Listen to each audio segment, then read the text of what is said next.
Hello. Well, welcome to Soulcast, Maggie Foot. Thank you very much, Phil. It's good to be here. This is season 4, episode 15, I think. Is that right? It seems like it. I mean, what's the love that we're so excited about? Well, as you may know, November 7th, in addition to being All Saints, All Souls Day, is also the launch of the Sunday night service, which is a new community that Emily and I have been working on along with a core team. And that's who you're going to meet today, is the core team of people who are behind the Sunday night service. Awesome. Well, let's meet the team and see who's been working on this so faithfully for the last several months. We are especially bringing y'all on board because the Sunday night service, after a long time of planning and hoping and praying and being together, is about to launch and like for reals on November 7th at 5:00.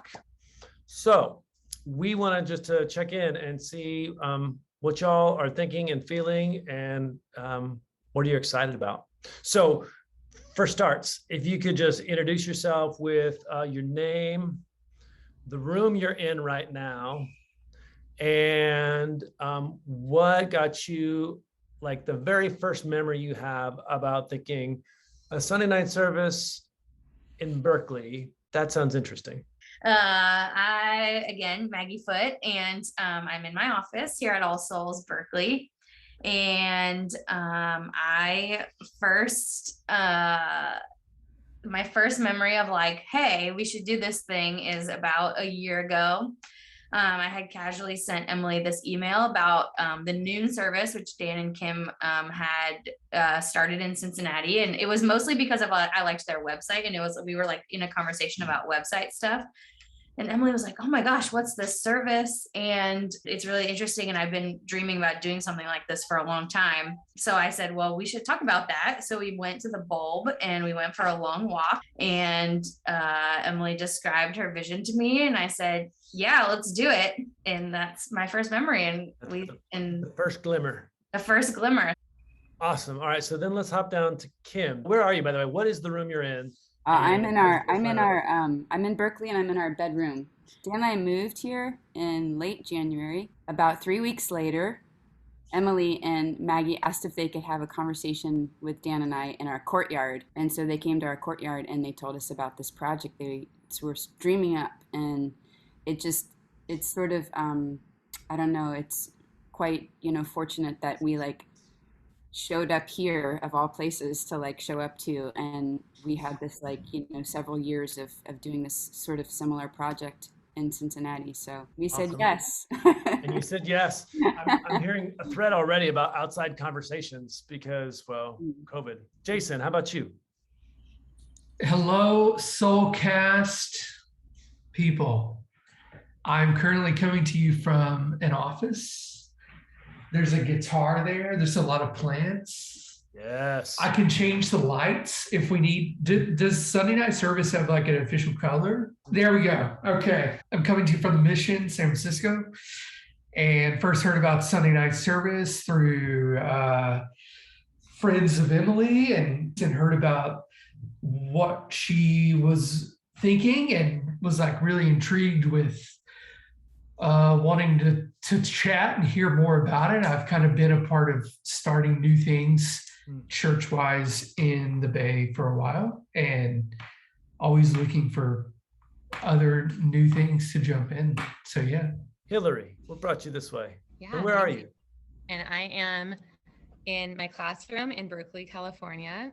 I'm a special education teacher at Washington Elementary School. I think I first wished for something like this service when I was leaving middle school. I grew up in an Episcopal service, and I think the most connected church experience I've ever had in my life was in our youth group in our little tiny Episcopal service or church. We had an evening compline service on Sunday evenings, and I think just the combination of ending a weekend, having some candles, being in an outside space, and kind of reflecting on my weekend and getting ready for the next week was a very special connecting thing for me. And I've always wished, like, is there like an adult version of like youth group Sunday evening compline service? Too bad there isn't, until 20 years later, Emily came to my backyard during COVID, and we sat down outside in the cold and talked about, yeah, like what would it be cool if church could look like a different way than how it's looked. Thank you, Hillary. Dan. Yes, I am Dan. Ironically, I'm in Kim's space, which is why there's all these instruments, because I don't know how to play any of them. They're all Kim's. But how did I get involved? I will continue the theme of Emily coming to my yard. So Emily came to my yard and recruited me, but it was really because, we had, as has been referenced, Kim and I had worked with a community back in Cincinnati, and then we came out here and we were like feeling a little bit sad because we were like, well, that was a really cool thing we were doing. I guess that's done. And then like a couple weeks later, Emily shows up in my yard saying, hey, we're going to start a thing that's a little bit like that thing that you used to do. And I was like, where do I sign up? How do I sign up? Sign me up. So here I am. Emily. I'm on the street in San Francisco right now. Today is my birthday, and so I've taken the day off and I'm out at Hookfish having lunch. How I came to the Sunday night service, years of trying church in the Bay and not finding the space that I could envision and that I could feel in my heart could exist. And so after so many years of wishing for something, I just decided that life is too short not to try it. So I decided to try it. And so here we are. I found all these fine folks from really random connections. We're sort of this ragtag team trying to do something that I think we all can see again in our hearts and in our minds. That's the short of it. That's the real short of it. But yeah, so this has been going on for a while, because I can remember having conversations with you about wanting to do something like this 3-4 years ago. This has been something that has been, at least since you've been at All Souls for 5+ years, been something that has been kind of on the periphery, on the margins. And then I think it's just kind of this serendipitous, providential thing that in the last year and a half has just really found this amazing solidity. And here we are trying something. So if somebody was coming to a Sunday night service, in a few words or images, what do you think they would come and experience? Reflective community. Different kind of performance of Episcopal liturgy. Less formal. A space where people feel where it's fun. The beauty of simplicity. So you have a hope for what this service will be. What is that wild, audacious hope? And you've got like a phrase, maybe a sentence. trust that people, when they show up, they're trusting us even by showing up. And so I don't take that lightly. And so my hope is that we build trust. I don't know exactly what the word or phrase is, but my hope is around the kids that are coming. In many cases, the parents have had some church trauma, and I just feel really hopeful that there can be a break in that cycle for these kids that are showing up. Creativity would be like my word, that we unleash some kind of new creative way of being church. I would say connection to God, just people being able to find a more expansive, healing understanding of their connection to God and one another, through one another. But the word that keeps coming to mind is faithful. And I don't mean that with all of the baggage and insanity that's wrapped up in it, but maybe more the faithfulness that is required to have some of these things, the time it takes for those things to happen, I guess.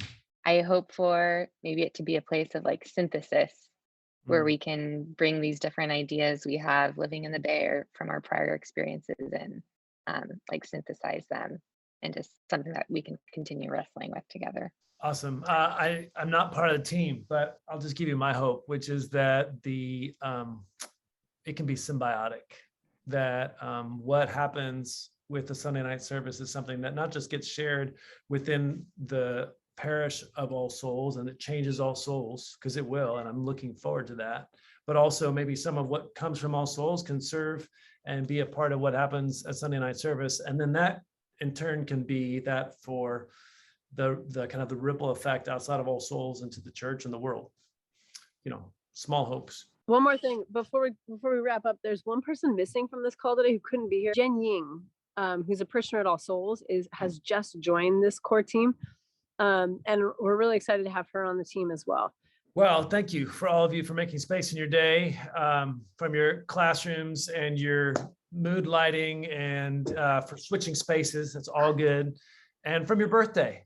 I really am so excited. There's so many people who you all have not yet met, and maybe you will never meet, who are All Soulsians, who are just so excited for this to be. And so I think we all can't wait to see what the Spirit has next in store for us. So that's the core team. Solid team, and a lot of like good and varied experience in different parts of the church world. And it's been a real fun to be part of that team, and really just excited about it. And I think the Sunday night service is in good hands. Can't wait to see what happens next. Me either. So if you're so inclined, join us on November 7th, 5:00 p.m. for our official first launch. And it's going to be going from there, right? Every week there's going to be a different time. It'll always be at Sunday night at 5:00. Every other week is worship, and then in between there's different things, either discussions, dinners, things like that. Exactly and you can right. go to the Sunday Night Service website to find out more. And that's just sundaynightservice.com. There it is. Okay. Well, that's a Soulcast, everybody. Can't wait to see you either this Sunday, Halloween. Maybe you're going to come to the Halloween festivities in the courtyard. Michael Lemaire's class has begun on the resurrection. If you haven't yet turned in your pledge card, now's the time. You can do it online, you can do it in person, you can mail it in. But we'd love to know what you'll be giving to help support the Sunday night service, the All Souls community, and the work we do in the come.